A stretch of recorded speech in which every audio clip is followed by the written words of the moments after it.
Hi there! Welcome to my series where I talk about Ted's poor choices when it comes to dating and my thoughts on what I think How I Met Your Mother is trying to say about relationships and dating. And previously, I've talked about Ted's relationships with Victoria, Stella, and Karen. And today I will talk about Zoey, Jeannette, and Tracy. And I was hoping to cover Robin, but I will have to save her for the next video, so stay tuned for that. But now let's start with Zoey. Ted meets Zoey when he's looking at the Arcadian. He finds out that she wants to save the Arcadian, but he ends up flirting with her and he develops a crush on her. So in traditional Ted fashion, he decides to help her out. He lies to her. And then when he finds out that she's married, he realizes that he doesn't really care about the building and he just cares about the girl. From this point on, we see that Zoey becomes an antagonist and she actively fights to preserve the Arcadian. She pickets outside the GNB building, and Zoey and Ted have this anger towards each other and they fight each other, and then eventually they become friends and they like each other, and then slowly but surely Ted starts to develop feelings for Zoey and they start dating. And while they're dating, we see that they don't see eye to eye on anything. So basically they fight all the time. So ultimately they end up breaking up over the Arcadian because Ted decides not to preserve the building, and so this relationship ends. Overall, this relationship was unhealthy from the very beginning. So at first they were enemies and she was cruel to him. She was throwing eggs at his window and he wasn't so nice to her either. And then when they slowly became friends, it was kind of fun that they were civil, and I feel like Zoey as a character could have been a fun addition if she never became a relationship. So if she remained an antagonist or if she slowly became a friend, I think that would have been kind of cool if it was an enemies to friends kind of a dynamic with her and the rest of the group. But because they turned her into a lover and because they had such a difficult relationship, I feel like this character just comes off as very unlikable. And ultimately, I feel like out of all the relationships Ted has had, the long-term ones, she's the most irrelevant to the main story or to the main arc. And that's not to say that she doesn't reveal some aspects of Ted's character. So we do see that Ted falls very easily for a pretty girl, and it's actually mentioned in the episode where she's discussed. The fact that Ted is willing to change his personality for a girl, regardless of what it is. And here we see the same thing, that he's jeopardizing his career in essence. He's willing to redesign the whole building in order to incorporate the Arcadian into the structure, even though he doesn't think that it's architecturally sound, and even though he thinks it's not workable and he doesn't really care that much, but he's willing to do it for a girl that he just met. And after everything, he still develops feelings for her. So he starts to like her, even though she's married, and even though she was such an antagonist to him and so mean to him in the beginning, he still starts to develop feelings for her.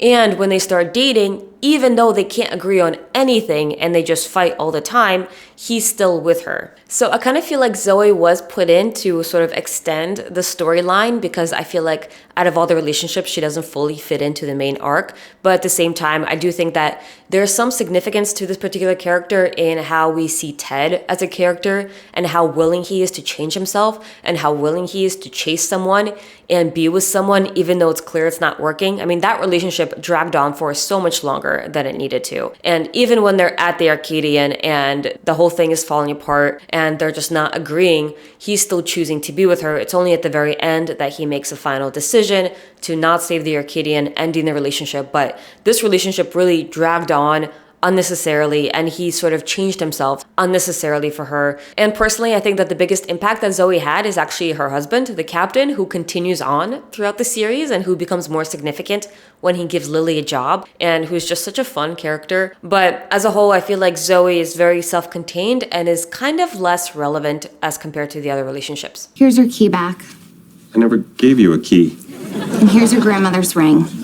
She was buried wearing this. Then in season 8, we get Jeannette, who is the worst of Ted's relationships. And that's because she's the most dangerous. Out of everybody, I think that Ted is at greatest risk when he's with Jeannette, and she's completely unhinged. And Ted meets Jeannette when he's on the subway and he sees that she's reading the same book, which would have been a meet cute, but then we find out that she's a stalker. And I like the way that the episode does it. Slowly but surely, we find out how unhinged Jeannette is. And as we peel back the layers, Ted is still charmed by her based on the Dobler-Dahmer theory that because he likes her, everything that she's doing is charming, even though it's kind of scary. So basically, we find out that she found where he works, she went to his university, and when she couldn't find him, she started a fire which then led everybody to evacuate because she wanted to meet him. And then later we find out that she has been stalking him since he was in the New Yorker, and then she followed him to a bookstore, bought the same book,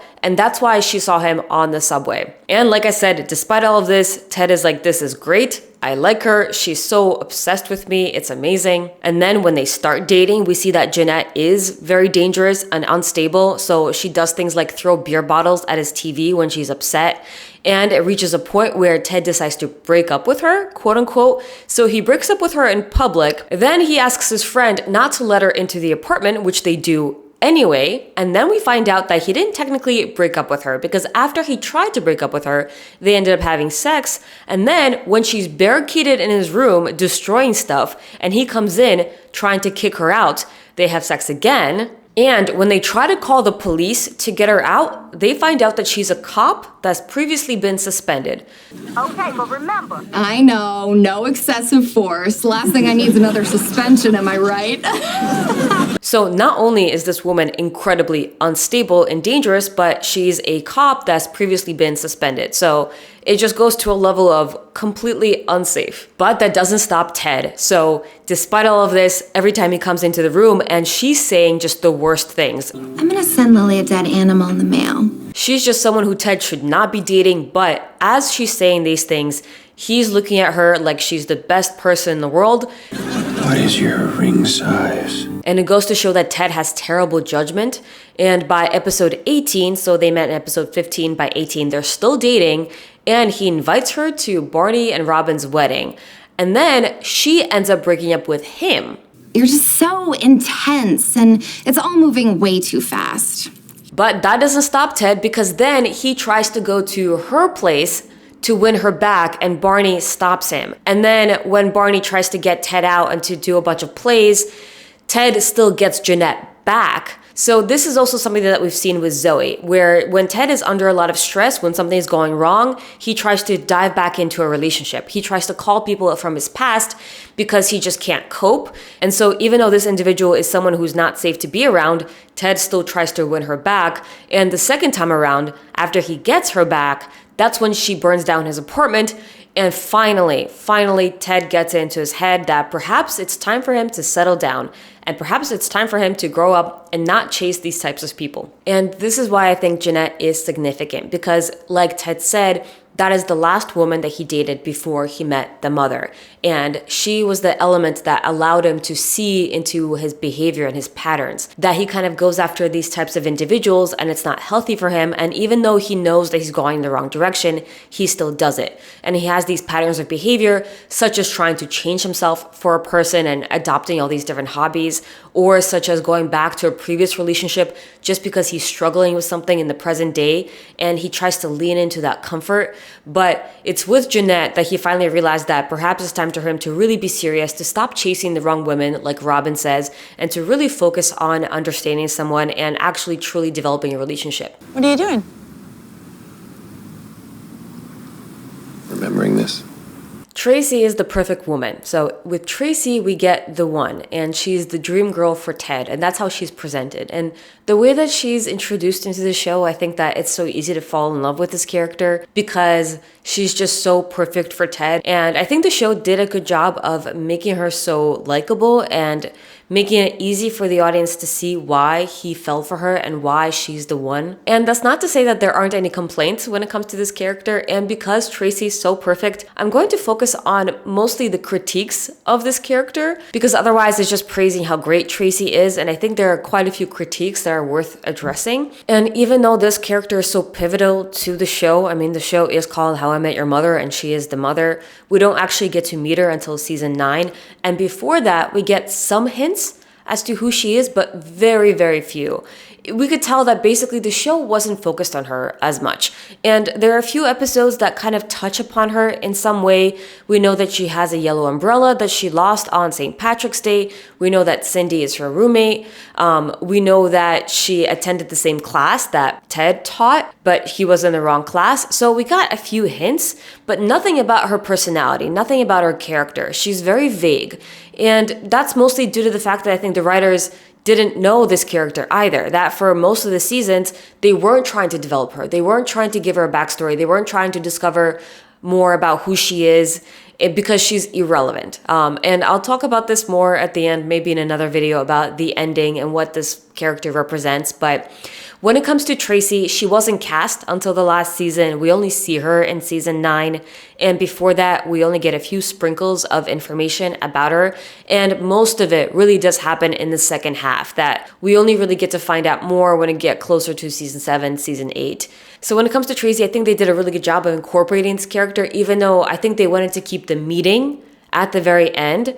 But in order to incorporate her, they had a bunch of flashbacks and flash forwards. So Tracy's introduced in 3 different ways. One way is in the present, so in the early 2000s when she meets the gang. Then we have all the flashbacks of her past, so we get a little bit of a background on Tracy. And we get flash forwards showing Ted and Tracy's relationship when it goes forward. So let's start with the present. Tracy first meets Lily. So Lily and Tracy are on the train, and Lily's very frustrated because she wants to look at a picture of baby Marvin that Marshall's mom posted. So Tracy hears that Lily is muttering, and she offers her some cookies. They end up sitting next to each other. They end up chatting and bonding, and we see that they are friends pretty much automatically. They're very comfortable with each other. Tracy tries to help Lily by preventing her from looking at photos, so she's already their support. They get into a physical altercation. At the end, they hug it out. It's very cute. Do you want a hug? Then Tracy meets Barney, and this is kind of a flashback to 8 months prior. Barney goes to a store to try to pick up a girl, and he runs into Tracy, and instead of being disgusted or falling for his moves, she does something unexpected. It's gonna be okay. You're a good guy. You will get through this. And then she walks away. Subsequently, Barney goes after Tracy to ask her what the hell she's talking about, and they end up sitting down talking about their relationships. Barney shares about his relationship with Robin, and Tracy shares that she has a boyfriend, but that she doesn't feel that connected. She's not that serious. So basically, Tracy helps Barney out. So Barney walks away from this interaction very headstrong about what he wants. Then Tracy meets Marshall and Marvin. Marshall and Marvin are walking towards the venue because their bus broke down, and Tracy swoops in like a hero with her car. She picks them up. They end up chatting along the way, and Tracy shares her struggles with her bandmate who basically took over the team, or the band rather, and Marshall talks about his struggles with Lily. And this is one of the interactions that I feel feels most realistic. The way that Marshall and Tracy interact really feels like they're friends in a way that feels calm and also, I guess, approachable. They both seem to get along really well. And then Tracy meets Robin. When Robin is trying to run away from her wedding, Tracy stops her physically, unintentionally, so Robin bumps into her, and at this point Robin is frazzled and she thinks that Tracy may give her advice, but instead Tracy says, I don't really know you, I don't know how I can help, but I can say that maybe taking a breath, taking 3 deep breaths might help you. And that gives enough time for Barney to come out and for Robin and Barney to resolve their issues. And then, of course, finally, Tracy meets Ted at the train station. Looking at how Tracy meets the rest of the gang, I could see how some fans have issues with Tracy's character because it's too perfect and it's too coincidental. So the writers did have a challenge of introducing a new character, but also trying to make her likable at the same time. So because of that, they made Tracy, I think, too perfect in the sense that Tracy's a guardian angel for all of them. She comes in and saves them every single time in a perfect way. With Lily, Lily's struggling on her own, and Tracy comes in with cookies, and she comes in with guidance and support, and they're automatic friends. With Marshall and Marvin, she picks them up and she saves them in that sense, and it's, a big help. And with Barney, she's a massive, massive help. And with Barney, I think it's the most unrealistic in the fact that not only does she run into him, but also she sees right through him, even though she knows nothing about him. And this is a girl who's supposed to be, much younger than the gang, and for some reason she has all this wisdom, and for some reason she gives him the exact right advice that he needs. And with Robin, she bumps into her unintentionally, but she also keeps Robin from running away from the wedding. And of course, she really saves Ted. So with all of these scenarios, not only does she meet the gang at separate times, but she also helps them out a lot. So she's an angel to all of them. She saves all of them. And that's what makes her so likable initially, because everyone loves her right away and everyone feels like they're being helped and supported. And we even see that after Tracy meets Marshall and Marvin, she's at the bar knitting a little hat for Marvin. So she's very motherly already, but also friendly and incredibly warm to such a high degree that, she's offering her cookies. She's knitting for a child that she barely even knows. And, again, she's just a person in the band. She doesn't know these people, but she likes them and they like her. We also get a look into Tracy's past, and it's a really nice backstory, and I love the fact that they devoted an entire video to Tracy's past. Basically, we start from the beginning. So during the pilot episode, it's Tracy's 21st birthday, and we find out that her boyfriend passes away that day. And from this point on, Tracy's incredibly sad. She feels like she can't move on. She felt like her boyfriend Max was her soulmate, and so it takes her years to move forward. And we see the day that she goes out on St. Patrick's Day and how she leaves her umbrella. And then we see that she wants to solve homelessness and she wants to solve poverty. And so she decides to take economics, which is why she ended up in Ted's class. And that's how she met Cindy. And we see that she tries to move on and she dates Lois. And even though they have a nice relationship and he's a great guy, she doesn't have that connection with him. We see that she makes her breakfast food sing and he doesn't really have that much of a reaction to it. It's comfortable and it's nice, but as she told Barney, he just doesn't seem to be the one. Then we get to the wedding and we see that Lois proposes. And when he proposes, Tracy is overwhelmed because deep down she still loves her boyfriend who passed away. And she goes outside and she asks him if she can move on. And I absolutely love this scene. I think Kristen Milioti is just so fantastic. If anyone ever decides to go back and rewatch the episode, I feel like she really captures it. Even though we don't know this character that well, the pain and this episode plays out really well with how much she struggled with his death and how she wasn't able to move on. And that scene where she feels like she has to ask permission because it's really for her. It's not about Max, right? It's about her allowing herself to move on. And then the wind blows through and that lets her know that yes, that she can move on, but even though she feels like she can move on, she tells Lois no, that she doesn't want to get married, but it's a sign that she's ready to move on. And then we get Ted and Tracy's relationship, which is reflected through flash forwards. So we get to see them meet at the end of the wedding, and then we get to see how their relationship progresses a little bit through different flash forwards. We see that Ted canceled his trip to Chicago because he met Tracy. So it is a very extreme move, but he did like her a lot. And we see that when he talks to her and he calls her the next day, Lily notices that this is different, that this may be real. And then we get to see their first date, which is very cute. And they basically end up going for a walk and Ted tells her his story about Blauman. And we see that they're just enjoying each other's company and she sees Lois on the street. And because of that, she thinks maybe she's not ready to date because she just broke off an engagement. So Ted decides to walk her back. And it's clear that they want to leave each other, that they're just having a good time. And they both feel like they don't want to end the date, even though Tracy says that she does. And then at the end of it, he decides to walk away. 8 years earlier, I probably would have given some embarrassing speech, confessed my love, and scared her off. But I didn't. He's grown up at this point, and he knows not to do that. He knows to just accept things as they are and to move forward and to walk away. So we see in those 8 years that at this point, and I think after Jeannette, Ted has had tremendous growth, that he's no longer falling for these grandiose romantic gestures, that it's calm and it's just present and it's simple. And I think that that's what makes the Tracy and Ted dynamic so beautiful, and to watch that beginning, because a lot of the aspects of Ted, which I think were just so over the top, seem to be so much milder and basically gone. In this particular situation with Ted and Tracy, we see their initial chemistry and spark, and it's very simple. They just enjoy talking to each other. And we see right away that they seem to be very aligned. And then on their first date, we see that they just want to keep talking to each other. So going back to the film that I mentioned at the beginning when talking about Victoria, Before Sunrise, and I think it's just one of the most romantic films because it's so simple. And when it comes to stories, I don't think it's necessary to have over-the-top gestures or over-the-top magic and romance to demonstrate how two people fall in love. And I feel like a movie like Before Sunrise demonstrates this, that all the movie does is have these two people do very mundane things and walk around Vienna. Nothing really happens, absolutely nothing.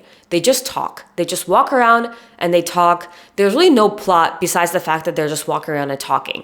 But through this, we get to see how much they're just enjoying each other's company and how much they're getting to know each other. It's through sharing information and sharing personal things and just understanding each other and being around each other, enjoying each other's company, that you could see how two people develop a spark. And same thing with Tracy and Ted, how they go on this date and nothing really happens. They just end up going for a walk, and it's very simple. And they don't have these crazy stories. They don't have crazy similarities that they discuss in that moment. We find out they do have a lot of similarities, but we don't really see it on this date. They just want to be around each other. And at the end, we see that they want to leave each other. And the whole thing is just so simple, but it works.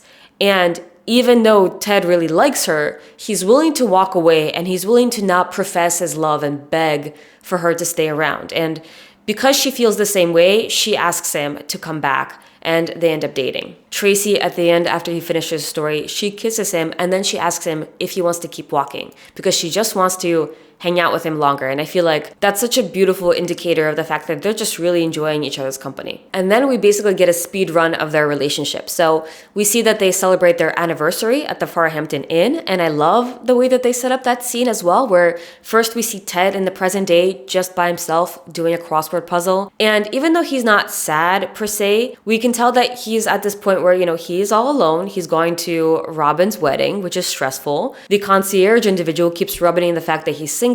And so he's sitting there by himself, and at the same time, a year in advance, we see that he's there with Tracy and he's so incredibly happy with her. And so that juxtaposition of him all alone and him and Tracy together and his extreme happiness, I think is just done so well. And then we see that when they go up to the lighthouse, Ted proposes, and I think it's just one of the most romantic proposals on the show. Then we see in 2015, Ted is planning their wedding. And then they can't get married because Tracy's pregnant, so she wants to wait. Then we get to see Tracy's second pregnancy and how supportive they are of each other and how loving they are with each other. We find out that Tracy wrote a book about poverty, which was published, and they're celebrating. And we get to see them with their kids and how loving of a family they have. And we also see how well Tracy is integrated into the group. So she goes to Robots versus Wrestlers with them, so she becomes part of their tradition.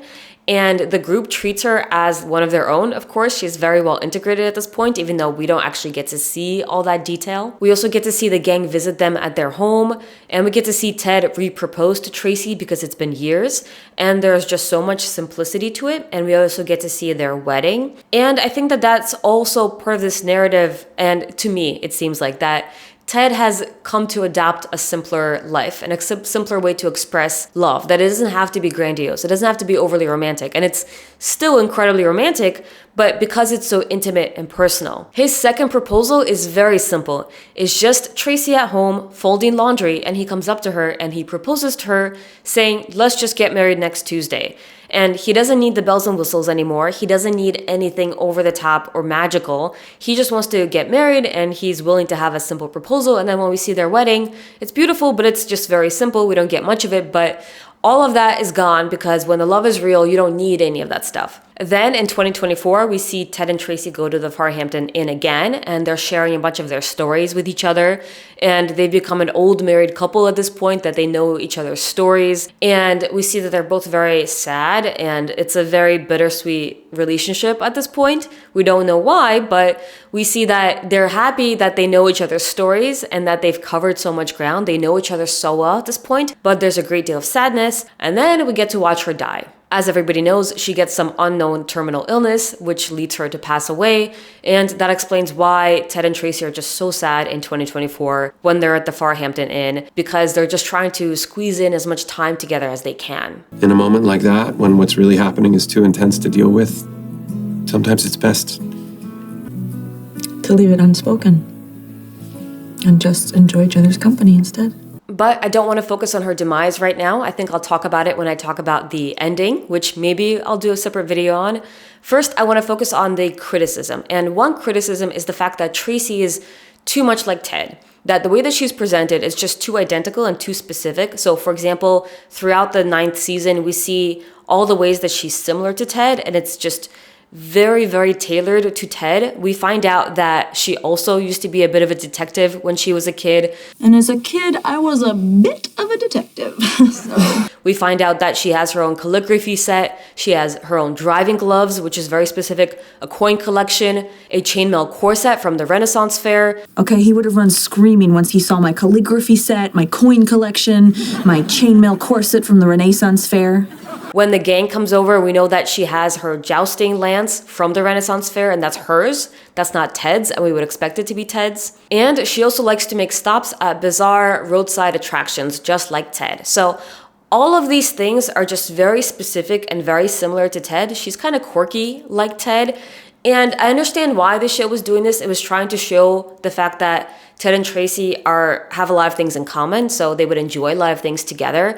For some of it, I could see making sense. For others, it's too specific. So naturally, because this is Ted talking about his dead wife, of course, he's going to share only the best things. He's only going to talk about all the ways that they were similar. He's only going to focus on all the ways that she was perfect and fantastic because he loved her and now she's gone. And he's talking to his kids. So he's talking about the mother of his children to his children. Naturally, he's only going to have praise because he had a good relationship. And he may also be looking at things, of course, through a different lens now that when somebody's gone, you kind of remember all the good times if things ended well, and all the bad things just become so irrelevant. So given the context, it makes sense why Tracy is presented so perfectly. It doesn't fully explain why she has so many things in common with Ted. So for some of the things, it just seems still so specific. There are some things like the Renaissance Fair, maybe being a kid detective, that's like, oh, sure, these are kind of odd and quirky. I mean, I think everyone loves the Renaissance. I don't know. My friends and I love the Renaissance Fair, so I don't think that's odd. But the other things like liking calligraphy and having a coin collection and having driving gloves, which I think is just so uncommon, I feel like for those things to have that all in one person perhaps is a little too perfect, and the writers just went a little too far. Same with how they had Tracy meet the rest of the gang. I feel like it worked, and I think it was in some ways necessary for the show to really introduce her quickly, but at the same time it just felt like too much of a coincidence. So her being a guardian angel for the rest of the gang and her having all these quirky things in common with Ted was just too lined up. And there's also the issue of the fact that we don't really see enough of her struggles. So one of the main complaints is the fact that she's kind of a manic pixie dream girl, or some people feel that she fits the manic pixie dream girl trope. And for those who are unfamiliar, it's a trope assigned to a female character that's a love interest to the protagonist, and she's presented as kind of a quirky character, and she's kind of a guide, a spirit guide for the main character. So the male main character falls in love with this quirky, beautiful girl who kind of leads him onto the right path, and she tends to be one-dimensional, and she ends up either providing a life lesson to the protagonist, or she provides emotional support without receiving anything in return. So that's the manic pixie dream girl. And a lot of people feel that Tracy is designed to be a manic pixie dream girl. I have a different perspective. So I feel like Tracy is more multidimensional than a manic pixie dream girl. And I feel like we do get some of her struggle and we do get some development from her. So we don't get too many flaws, and the flaws that she has are so minor, right? We see that she's kind of a pushover. We see that she doesn't really stand up for herself. We see that this makes sense, but she has a lot of trouble moving on. So she's unsure of herself. She's not like this all-around perfect woman. She's perfect for Ted, but she's not presented as a woman of all trades, everyone that knows everything. Although a little bit almost feels that way because she's also a painter and she has a beautiful voice and she's just so incredibly kind and she knows how to knit and she bakes cookies. So these elements do kind of make her perfect. So I think that the writers went maybe a little too far, but at the same time, we get to see her struggle. And the episode that we get that's focused on her, I think was really nice because we get that backstory and we see that she goes through her own pain and we see that she has her own journey of moving on, that we only get a tiny snippet of it, but that snippet is enough to really understand the fact that she has also been struggling over the years and she's also went through a tragedy and she's also been trying to move on. And her finding Ted was also significant for her. She needed it as well. They saved each other. And in that scene where she says that she wants to move on and she asks Max for permission, I feel like it goes to show that there's so many layers to this character and we just don't get to see all of it, but we get to see enough to understand that this is a complex character. And, well, I guess it's a shame that they didn't really explore it more, but there are bits and pieces that demonstrate the fact that there is more to Tracy. So I think that there's enough there to say that Tracy is a bit more complex. I do feel like she was presented in a little bit of a too perfect light, but given the context, it makes sense. At the end, when Ted says that, he loves the journey that he was on and he has held on to memories of Tracy during every fight and every struggle. So it's not like their relationship was perfect. It's just that we never got to see it. And because she's gone now, of course, he's going to focus on all of the good times. And she's not identical to Ted. So Tracy and Ted have a different personality. They do have the same interests, but we also see that Tracy does things like paint robots, which is not something that we've ever seen Ted do. So Tracy has her own quirks. Tracy has a quirk of making the breakfast food sing, which is, again, unique to Tracy. And we see that Tracy also has a very dry sense of humor, which I have not seen in the other characters, but a few times she comes up with these kind of very dry, sarcastic quips. I like how trusting you are. There could be drugs or poison in there. Is there? No idea. I found them under my seat. You just met me. I could be a serial killer. I like to believe in people. Plus, what are the chances that we're both serial killers? And she's not like this manic pixie dream girl that's presented as like a Mary Sue that's overly perfect. Although I absolutely understand the complaints. One criticism that comes up is the fact that Tracy is kind of disposable. The way that the last season is set up, it gives the impression that Ted just ended up with Tracy because he couldn't be with Robin. So it kind of is made to feel that Tracy is just the consolation prize in the way that she's just the mother. It's just a woman that he wanted to have children with, and Robin really is the goal because that's how the narrative is set up. The fact that we spend a whole season kind of not really focusing on Tracy, even though she's technically there. And at the end, we only get a few snippets before she's killed off, and then Ted ends up with Robin. And I could see where people are coming from given the structure of the show, that Tracy is really not important to the story. That's not about Tracy at all. It's not really about How I Met Your Mother, because it's not about the mother. It's all about Ted's journey and his growth and all the things that he had to do to get to that point, to be comfortable with himself, to love someone openly, but not in a grandiose way, and to sort of appreciate another person in a simple way, and to find love and to open himself up to it. So it's really about an individual who grows from his late 20s into his 30s and who understands himself better and who understands love better. And when he's ready to step into a relationship, that's when he meets Tracy. But given the structure of the show, some fans are led to feel that Tracy was really reunited with her soulmate, who is Max, when she ends. So that the show ends with Ted and Tracy reuniting with their soulmates. Tracy reunited with Max in heaven and Ted reuniting with Robin in the present day. And I think that that's not what the show was trying to convey, in my opinion. I feel like the show was trying to suggest that Ted truly loved Tracy, that she wasn't just a woman to have children with, that he really, really loved her, and that she was the one for him and she was his soulmate. And likewise, Ted was Tracy's soulmate, and Tracy does tell Ted that he is the love of her life. And they do have a very deep and close connection in the few flash forwards that we get. And for me, there are a few scenes that indicate to me that Ted truly loved Tracy.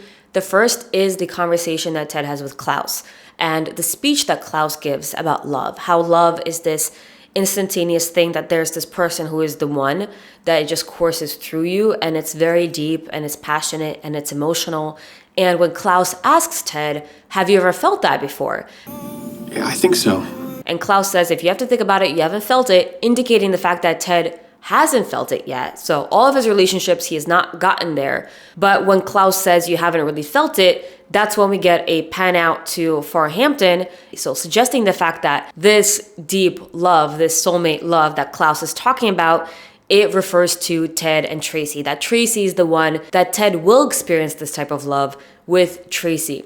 And the other moment, which is very bittersweet, is the episode where Ted is sitting alone at the bar thinking about going to Robots versus Wrestlers, and then he finds out that he's all alone, and he asks himself, what would I do with this time? If I could do anything with this moment, would I be going to Robots versus Wrestlers? And he says that if he could do anything, he would run to Tracy's door and tell her that he is going to meet her and that he wishes that he met her sooner, that he wants those extra 45 days because he wants to spend as much time with her as possible. I want this extra 45 days.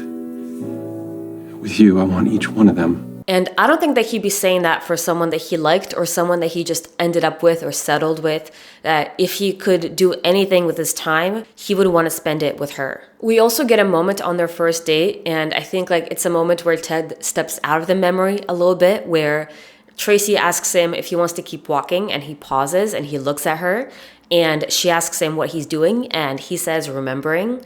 And it feels like Ted is stepping outside of the moment and trying to regain that experience and to regain that feeling. And to me, the way that the scene is set up, I think it's meant to convey this feeling of the fact that he remembers her very fondly, and it's not insignificant to him. All the scenes that we have of them together, it's very loving, and the way that it's played out, the way that the actors play out those scenes, I think it's meant to show how much they enjoy each other's company and how much they've spent time together and really enjoy all those elements together. And there's a deleted scene, which I know some people may not accept as canon, but there's a deleted scene in the final episode where Ted runs into Robin, they go out to lunch, and Robin misunderstands Ted, and she thinks that Ted wants to get together with her, and so she says, "Oh, I feel the same way, I think that we should be together." I miss you.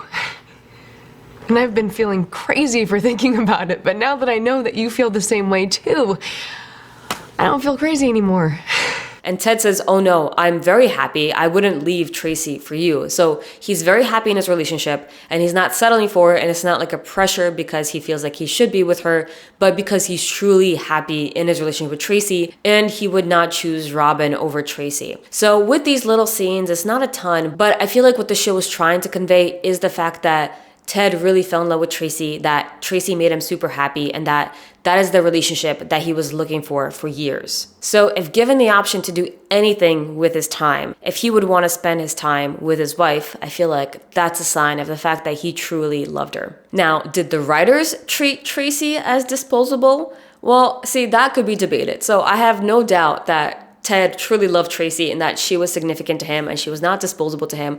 But when it comes to the writers, I think that an argument could certainly be made that they were not as invested in this character and they did not care as much about this character or developing her.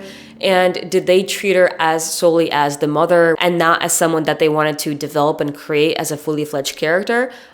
So perhaps I'll address that in my conversation about the ending. No more dating. I'm ready to settle down.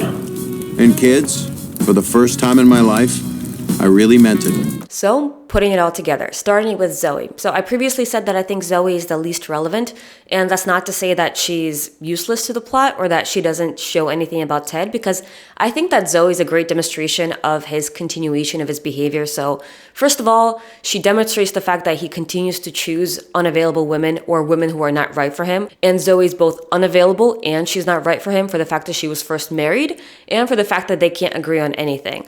And then second of all, she also demonstrates the fact that even though Ted says he's ready for a commitment, he's really not. I can't wait for our first Valentine's Day as a couple. The one we'll remember for years. Even though he claims that he's ready for a serious relationship, as soon as that's on the table, he starts to panic and he leaves the state. And third of all, Zoe demonstrates the fact that Ted is willing to change himself, pick up new hobbies, change his personality just to impress a girl and to get a girl. And then we have Jeannette. And even though Jeannette is meant to be a comedic character, I don't think we're supposed to take her seriously. I think that she's very significant for Ted and what she represents for Ted. And there's a conversation that Robin has with Mike Tyson, which I think illuminates a lot about Ted's character. When a guy sends mixed signals to a girl, it takes a toll on the psychological well-being. And you want to know why a girl acts crazy? Look at the guy she's dating. Then you really see some crazy. When it comes to Jeannette, I don't see her so much as an individual character as much as she is a manifestation of Ted's psyche. So she is completely unhinged and unstable, but so is Ted. Ted has lost his mind. Ted knows that she's been stalking him for a year, and he knows the fact that she started a fire in order to see him, But that did not stop his behavior, even though his friends told him. So all of his friends are trying to support him and help him out, but he's not listening. At this point, he's perpetuating this behavior. And it's just a demonstration of the fact that Ted is very much like Jeannette in this moment. He is not as violent as Jeannette, but he's not acting rationally, and he's provoking this behavior. When he's alone with her, he's telling her things like he's falling for her, and he's asking her what her ring size is.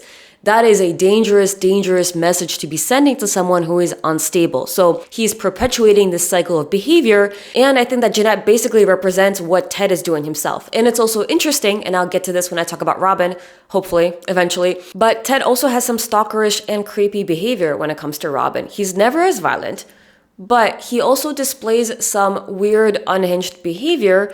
And I really feel like Jeannette just kind of represents this side of him, that he's just completely out there. And I once saw a comment that was criticizing Lily for the fact that she told Ted, you know what, if you want to see Jeannette, you could keep seeing Jeannette, and we'll be here for you when it's over. And, the person was saying that that's a terrible message to send because he should not be with Jeannette. But at the same time, I think that what the show's trying to convey is the fact that they've been trying to help him. And he's trying to push himself to rock bottom, and he's not listening. So I think that the only solution is for them to let him make this mistake, because he's just going down this direction and he's just making things worse, and he should know better. So not only is he making things worse for himself, he's doing it for his friends, and he's also making Jeannette worse because he's sending her the wrong message. And the other thing that's significant about Jeannette is the fact that Ted finally stopped lying to himself. So from the beginning of the show, Ted said that he's ready to find the one and that he's looking for a relationship. But when we cut forward and we see that Ted says, I'm finally ready to settle down, what becomes apparent is the fact that Ted wasn't ready. He kept saying to himself that he was ready, and he was lying to himself, but he truly was enjoying the single life. As a young, unattached man in New York City, I had a great time. A great time. What was I saying? And that's what really represents Ted, that a part of him was really enjoying this. I had such a great time that it took someone very special to make me want to settle down. And that someone was Jeannette. And I feel like it's a great representation when it comes to Barney and Marshall. So Ted is both Barney and Marshall, but for most of the show, he's more like Barney than he is Marshall. That he's enjoying playing around, he's enjoying going out, meeting new people, he's enjoying going on different dates, but he wants to be Marshall and he's aspiring to be him, even though what he's closest to really is Barney. And ultimately, that's what Jeannette represents. The fact that he was not honest with himself. And in this episode, he's finally saying the truth. He's finally saying, I'm ready to settle down, and he finally means it. And he acknowledges the fact that he didn't fully mean it before. And what I think is interesting about this is that I think there are two ways to look at this particular character when it comes to when he's ready to actually be in a relationship. So usually Robin is brought up, the fact that when he finally let Robin go is the point that he was ready to find someone else. But I think that Jeannette is equally as significant, because it's with Jeannette that he finally says that he's ready to settle down, and he finally means it. So I think that Robin wouldn't have been enough, and I'll get to this more eventually. But I think that it was also this element of acknowledging the fact that he doesn't want to play the field anymore. He wants to settle down. So we could look at it as the fact that it was, in fact, his fear of commitment that was holding him back. Or we could say that Robin was holding him back. Or we could also say that it was a combination of both. He needed both. He needed to be ready to commit, and he needed to let go of Robin. And those two things had to occur in order for him to actually find a real relationship. But in essence, what Jeannette represents is that Ted was full of shit, that he kept chasing these women, and Jeannette is an excellent example of that. And I think that finally, once that was over, he was able to see the fact that his behavior was unhealthy, and it was unhealthy towards other people, and it was unhealthy towards himself. And he was finally able to calm down a bit. And finally, we got Tracy. And I know I devoted quite some time to the critiques of Tracy's character, but on the whole, I like what they did with her character. I just wish we had more of her. And if season 9 was mostly about Tracy and just a little bit about Ted, I would have been okay with that. I think it would have been really fun to get to know this particular character. And I'm also just a big fan of Kristen Milioti. And if anyone else is a fan, I highly recommend the movie Palm Springs. It's on Hulu. It's just quickly became one of my favorite films. She's also in a Black Mirror episode, which I absolutely love. But anyway, back to Ted and Tracy. The one thing that gives me pause with respect to how the show presents Ted and Tracy is this notion of destiny and fate. So I think that ultimately Ted had to come to the realization that he was not honest with himself when he said he was looking for a relationship, and he wasn't fully honest with himself when he was pining for Robin. But I also feel like there's this element of when you're ready, the right person will come. And this ties back to the speech that Klaus gives. And you're absolutely sure you'll find that someday? Of course. Everyone does eventually. You just never know when or where. So Klaus says that everyone will find the one, and I just feel like even though it's a very beautiful and aspirational message, I saw a post on Reddit where someone wrote a comment saying, oh, I can't wait for this, or I'm looking forward for the one. And I just feel like it's important to understand the fact that, this is supposed to be a sitcom, but also a romantic type of show. And I think it is a little aspirational. And I think that the critical message is that you have to work on yourself. You have to let go of things that no longer serve you. And you have to come to understand what it is that you're looking for and to be honest with yourself. And once you work on yourself and you let go of certain things, that's when you can actually be ready for a relationship, but you still have to go out and get it. Aren't you tired of waiting for destiny, Ted? I mean, isn't it time to make your own destiny? Like what Robin said to Ted, if you want destiny, go get it. You can't just sit there and think things are going to line up, because this is a kind of an aspirational show, and Ted meets Tracy at the right time and she's the perfect girl for him, and it happens exactly as Klaus promised, but that's not what reality is. So of course there's this added element of the fact that Ted is looking at his story in hindsight, and of course hindsight is 20/20, and for him everything does fit into a beautiful, simple narrative that once he was ready, he came upon the most perfect woman. And of course she'd be perfect because that's who he ended up falling in love with. And of course, in his eyes, she will always be perfect, even though in reality, their relationship probably wasn't. I carried that lesson with me through every stupid fight we ever had. But anyway, so with respect to Tracy, I think I'm going to talk about her demise when I get to the ending and when I talk about Robin. So this whole video is just a long time coming. I was very aspirational and I thought I'd be able to talk about all of his relationships in one video, but I think that would have been like 3 hours. So hopefully I'll have the third installment soon, and I really appreciate you guys sticking around. And if you want to see more, subscribe and just let me know in the comments. And I appreciate you guys, and I'll see you next time.